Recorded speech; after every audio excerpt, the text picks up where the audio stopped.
Hey heroes, and welcome to another villainous episode of History of the Marvel Universe. This channel is sponsored in part by Patreon supporters. If you would like to vote in monthly polls that help decide what topics get covered on the channel, then you can sign up for an amount of your choosing over at patreon.com/MaryMarvelate. The link is in the description below, along with other places you can find me. This week we're looking at one of the most sinister figures in Spider-Man's entire rogues gallery, and perhaps one of the most contemptible individuals in the Marvel Universe, Norman Virgil Osborn. The infamous history of the Osborn family can be traced back several generations to an industrialist named Alton Osborn, who amassed considerable wealth through unscrupulous business practices. This fortune eventually passed down to his grandson, Amberson Osborn, who lost most of it by mismanaging the family business, and insisted that his work had been unfairly stolen. Refusing to take accountability for his actions, Amberson started drinking more heavily and lashed out at those around him, including his wife and young son, Norman. Born on the family estate in Hartford, Connecticut, Norman was subjected to this harsh upbringing and resented his father, not just for the abuses he was forced to endure, but because he viewed Amberson Osborn as someone who blamed others for his own failures, and grew to despise that sort of weakness. During these childhood years, he began to have recurring nightmares of a grotesque goblin-like creature, the image of which would stick with him well into adulthood. As a young man, Norman longed to reclaim the fortune he believed was rightfully his by any means necessary. He attended Empire State University in Manhattan, and while he lost his scholarship and was nearly expelled after he was caught cheating, he ultimately proved gifted enough to complete his education with a Bachelor of Science in Chemistry. During his college years, he met a fellow student named Emily Lyman, and the two grew close, bonding over the shared experiences that came with being the children of alcoholic fathers. Initially, Norman seemed to genuinely care about Emily, but even then there were times when his darker nature would show itself. He often wandered the streets in the dead of night, only to wind up deep in thought in a dingy tavern. In one instance, Emily followed and confronted Norman, only for him to nearly hit her in anger. Of course, he then tearfully begged for forgiveness, much like his own father had done to his mother. Looking past the red flags, a 20-year-old Emily Lyman agreed to marry Norman Osborn. Things would only get worse from there as Norman's obsession with amassing money and respect continued to grow.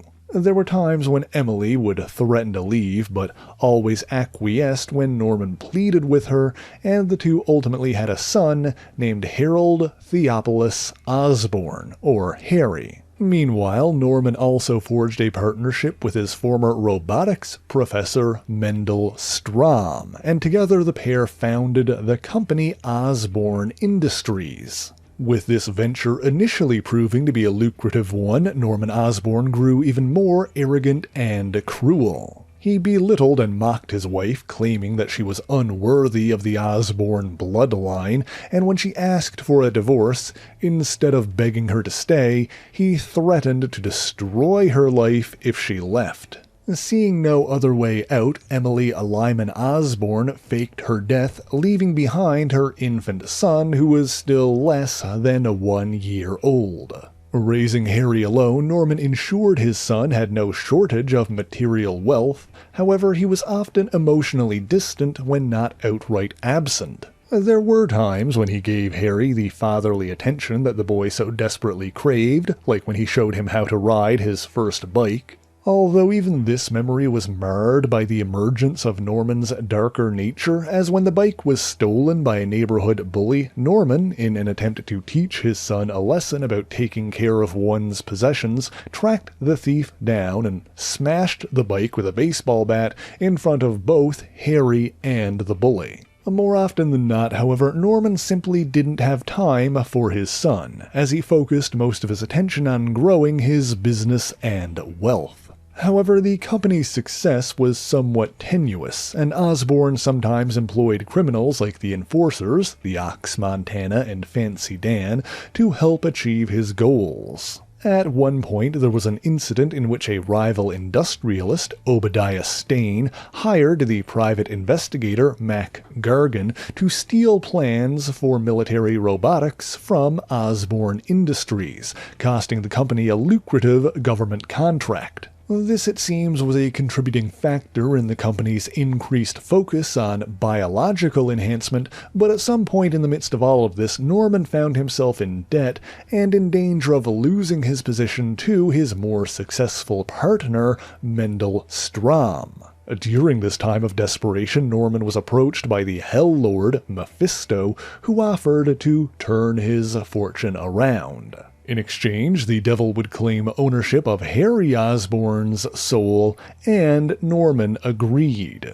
While knowledge of this deal was erased from Osborn's mind after making it, he soon began to rise in wealth and status. Perhaps most notably, Norman caught Stromm borrowing money from company accounts and had him arrested for embezzling, allowing Osborn to take full control over the company. Seeking to develop a strength-enhancing serum, Norman subsequently experimented on Stromm's former assistant, Nels Van Adder, transforming him into a red-skinned creature that would later be referred to as the Proto-Goblin. Enraged, Van Adder attacked Osborn in Stromm's private laboratory, but Norman was saved by his head of security, Arthur Stacy, and NYPD officer George Stacy.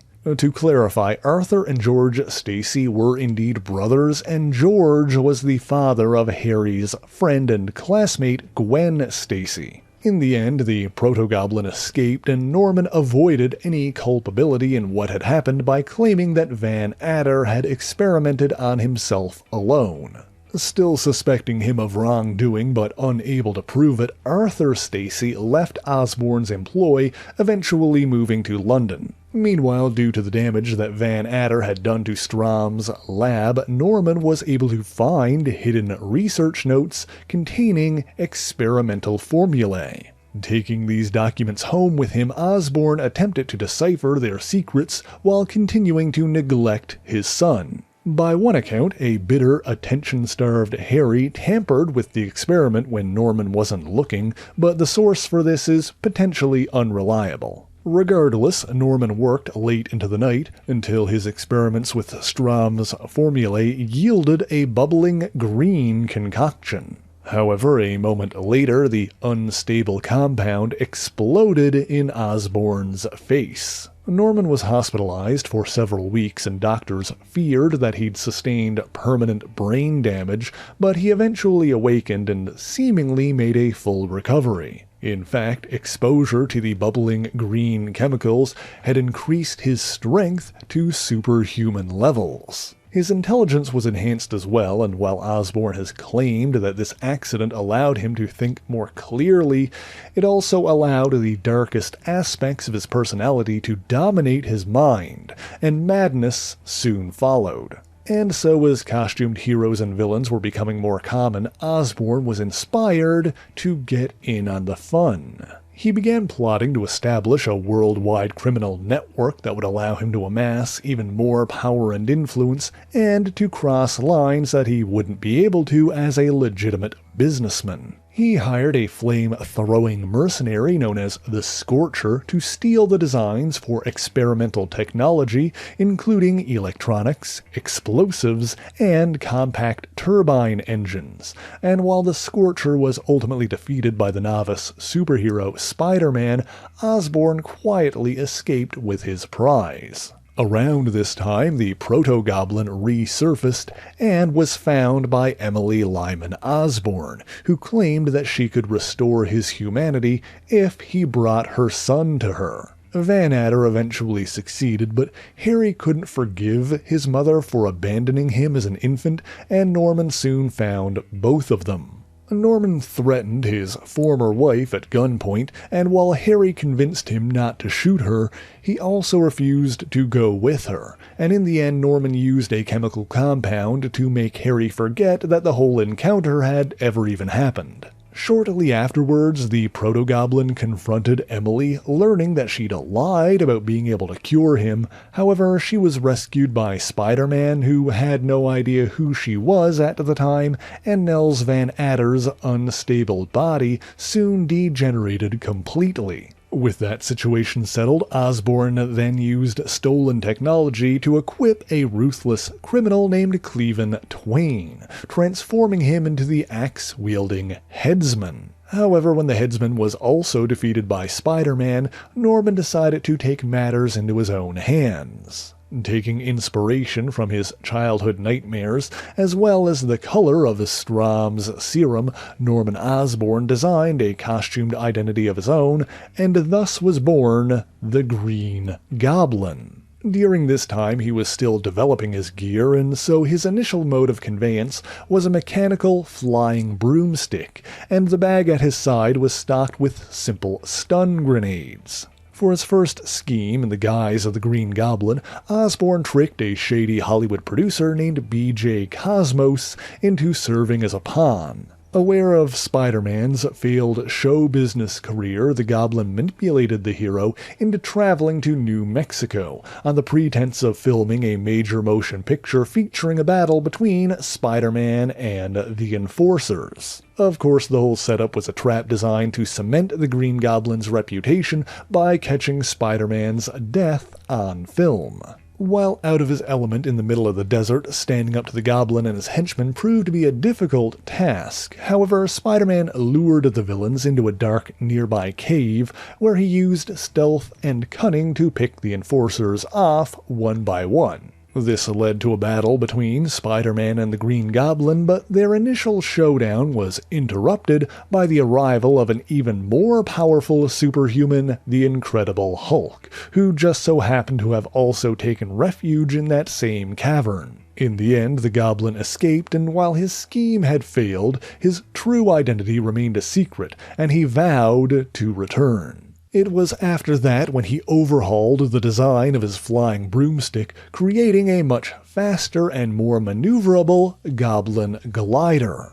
He also filled his bag of tricks with a variety of Halloween-inspired weapons and gadgets, the most iconic of which being his various handheld pumpkin bombs. He also incorporated weaponry into the costume itself, specifically the gloves, allowing him to discharge sparkling pulses of electrical energy from his fingertips. Osborn tested these devices by attacking a meeting of the Spider-Man fan club. However, the ensuing battle was once again interrupted, this time by the Human Torch. The Goblin next attempted to amass more powerful and influence in the Underworld by seizing control of a New York gang led by one Lucky Lobo. However, this endeavor proved fruitless when Spider-Man defeated Lobo and his cronies, leading to the entire gang's arrest. Osborn also forged an alliance with another masked criminal, Nick Lewis, aka the Crime Master. The Goblin earned his partner's trust by seemingly unmasking,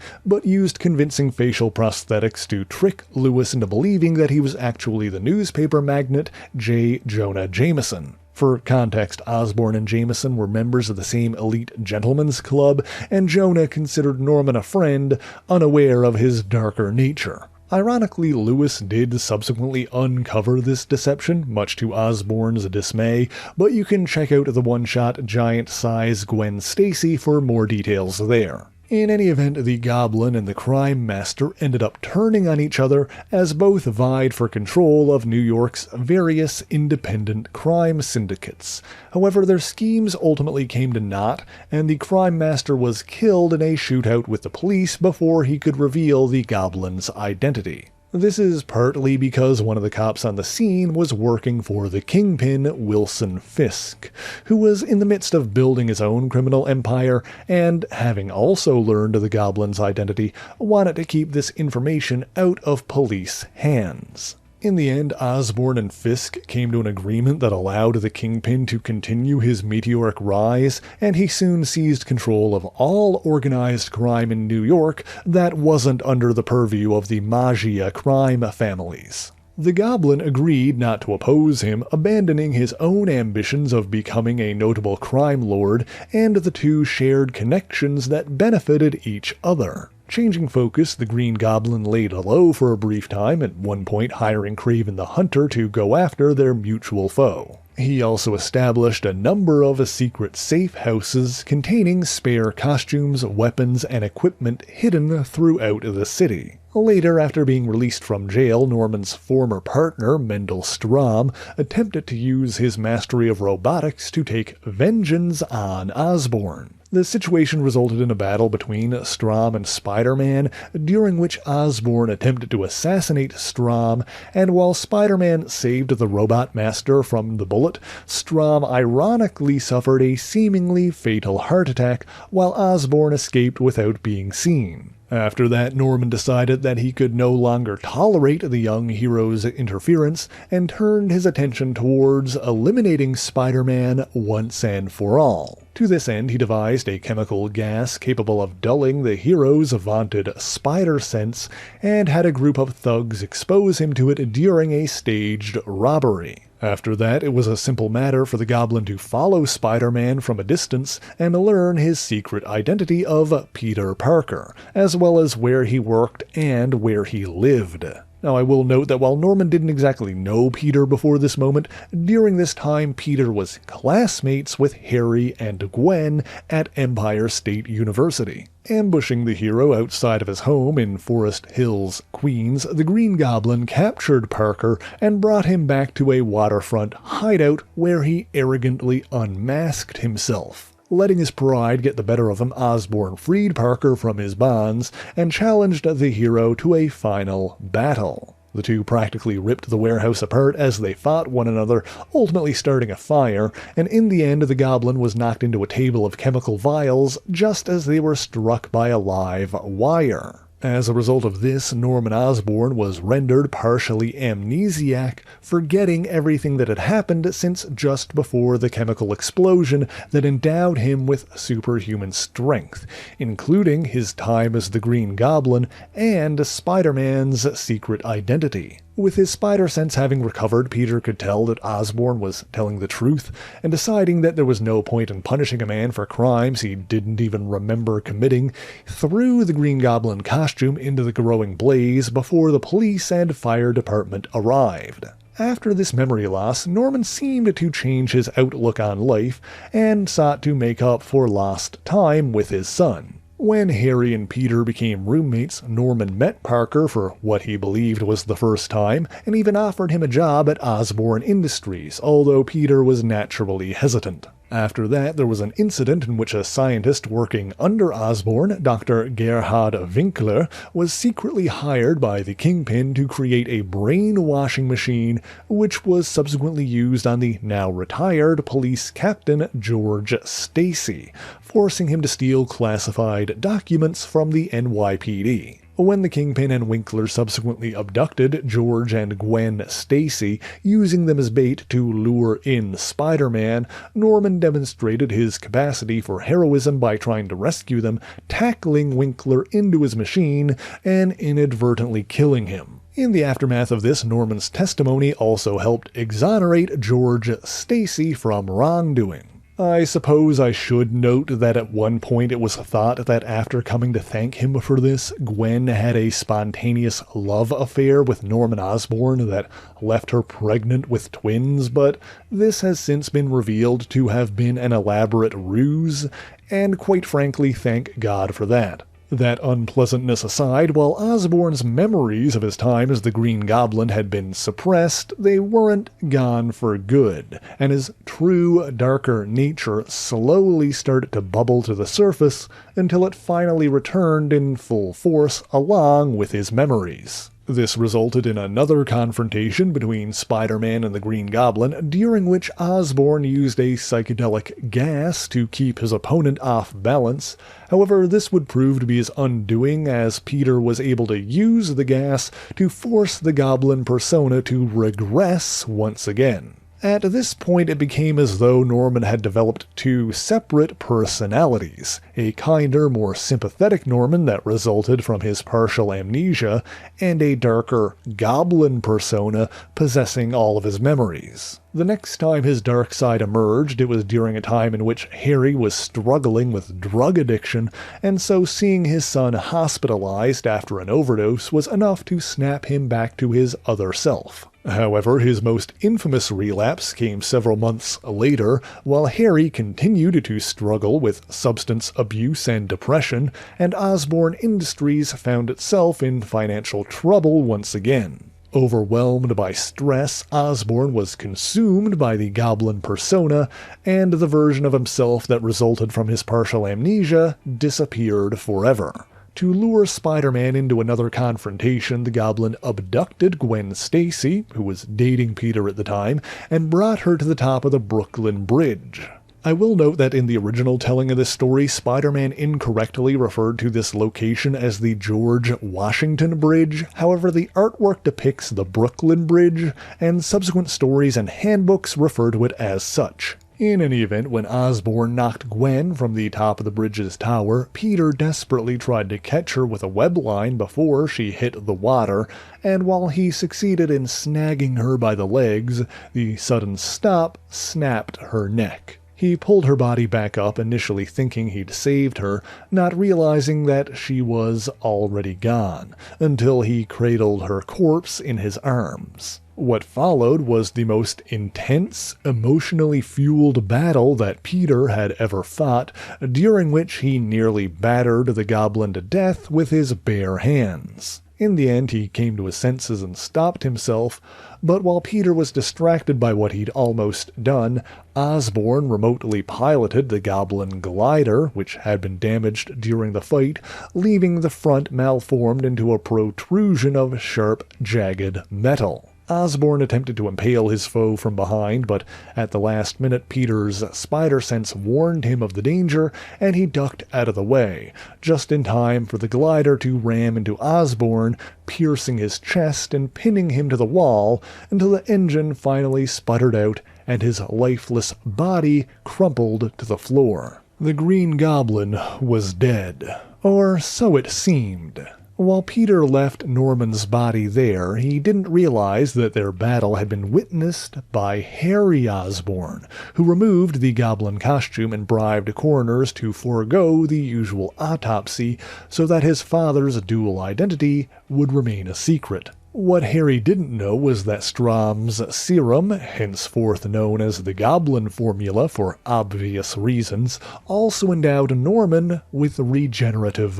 powers. While much slower than the likes of Wolverine, this healing factor allowed him to survive what should have been a mortal wound, and after awakening in the morgue soon thereafter, Norman murdered a nearby homeless man to serve as a substitute corpse. He decided to let the world believe that he was dead, but as he plotted his next move, he returned to one of his safe houses and learned that Harry was planning to follow in his footsteps to become the second Green Goblin. Now, of course, Harry's activities as the Green Goblin and the Goblin legacy in general are topics that could fill multiple videos of their own. Deciding to let events play out and watch things from a distance, Norman relocated to Europe, where he kept abreast of what was happening in New York. While there, he learned of an organization known as the Cabal of Scryer, a secret order whose members modeled themselves after the ancient entity for whom they were named.